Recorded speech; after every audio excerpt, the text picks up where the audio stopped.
So welcome back. We're now going to finish the story of Joseph. We're at the very end. The big reveal. The big reveal, that's right. So when we last left, he was languishing in prison, even though he had made a really good attempt at doing a dream interpretation. He was still forgotten. And now what has happened is that the Pharaoh had a dream. And the cupbearer remembers Joseph. Joseph gets brought out of prison, interprets the Pharaoh's dream, which is actually going to save all of Egypt because it's about a famine.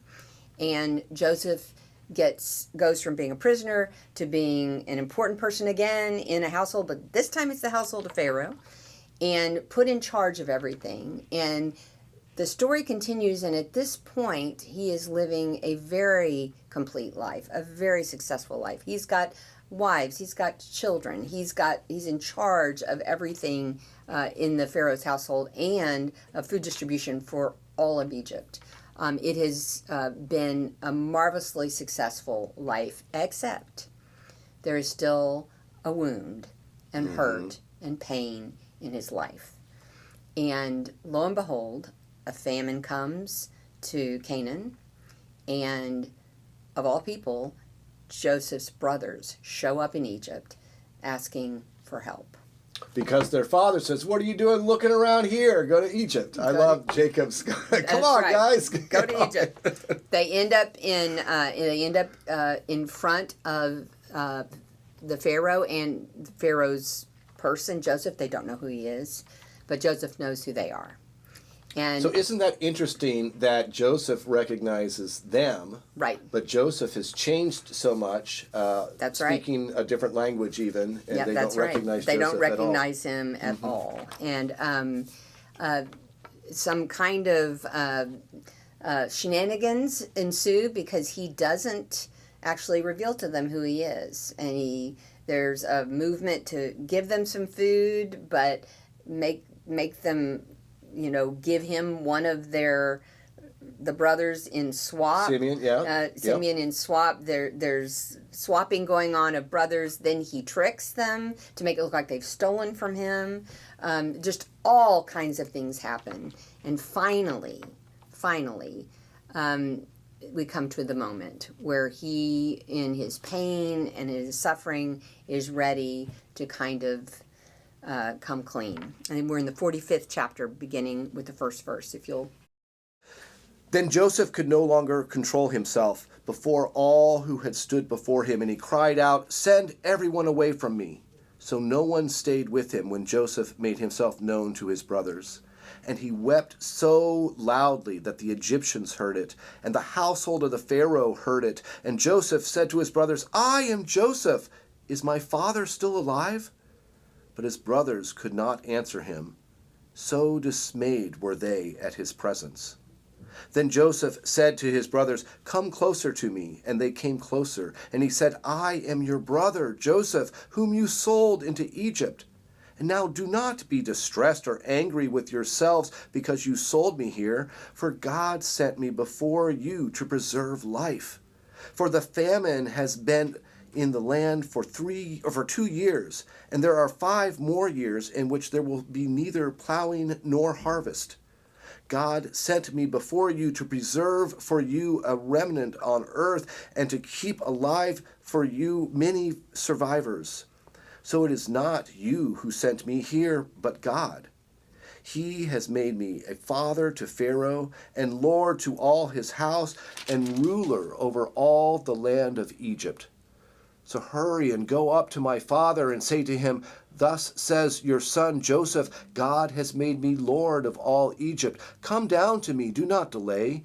You shall settle in the land of Goshen, and you shall be near me, you and your children's children, as well as your flocks and your herds and all that you have.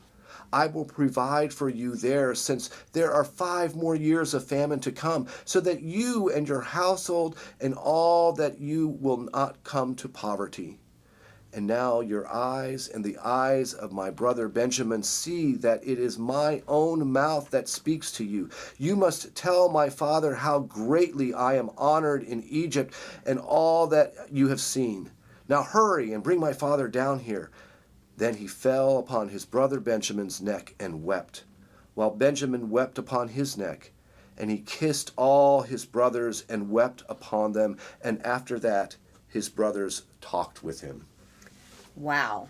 What a scene. What a scene. And you know, that betrayal, that hurt, that pain. I mean, you can almost hear how it all came out in this moment. But it's really a stunning moment of reconciliation, a stunning moment of forgiveness.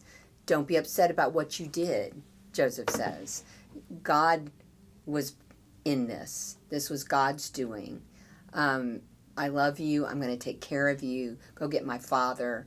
It's a real reversal, and it also shows a real transformation in everyone, in Joseph, in the brothers, and it will end up that they all get to be back together in Egypt. Now, of course, that may not be the best place to be later, but for now, it's a beautiful ending to this story, and it makes me think about the power of forgiveness in our growth and our transformation and in our lives. And I really believe, Kevin, that Christians completely underestimate how important forgiveness is as a Christian attribute, as a really important part of the life of faith. It's in the Lord's Prayer, you know. It's one of the few things Jesus says, pray like this. Right. It's there. It's on the cross, one of his last words, you know, forgive them. They know not what they do.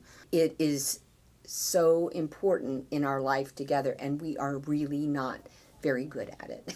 we're just not really very good at it. Well, and I'm not sure Joseph is our best model, to be perfectly frank. No. I'm not sure you need to taunt and goad people before you can have your reconciliation. Yeah. But I love this moment in the way that chapter starts, that he could no longer contain himself. It's as if he wanted to all along, but for some reason it just wasn't possible until that moment when it just overflowed. I also can't help but think about how it's seeing God in this process, in the pit, in the wilderness, in the temptation. It's recognizing that God has been moving through his life so that he can have this moment of reconciliation. Yes, it's absolutely. recognizing those God moments all the way along the line that allow him to be in this place where he's able to be reconciled with his brothers. Right. I think as we think about our own lives and we think about the place of forgiveness, I love that place where the disciples asked Jesus, I think it's actually Peter who asked him, how many times do we need to forgive? And Jesus answers very mysterious 70 times 7 or 77 times. That number of perfection. The number of perfection. In other words, you don't stop forgiving. And the one thing about Joseph's story that doesn't ring true in my life, because it's a story, it's a character, is that forgiveness isn't always so neat that it can all happen in one place, one time, right? That forgiveness is actually, as Jesus teaches it, it's a process. Well, and if you read all the way through to the end of Genesis and you get to Jacob's blessings, he might forgive, but he does not forget. No, and that's true. He calls all of the brothers into account for the different things that they have done throughout the story of Genesis. Yep. So it's interesting as we look at our own lives, you know, the place that forgiveness can take in our life. That for me personally, I've often seen my ability to forgive as a marker of my own spiritual growth and maturity.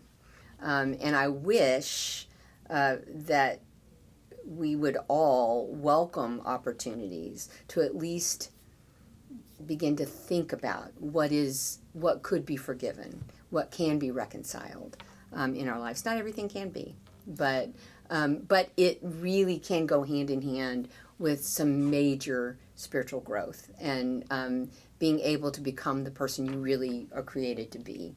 I guess from my own experience, I believe that to be true.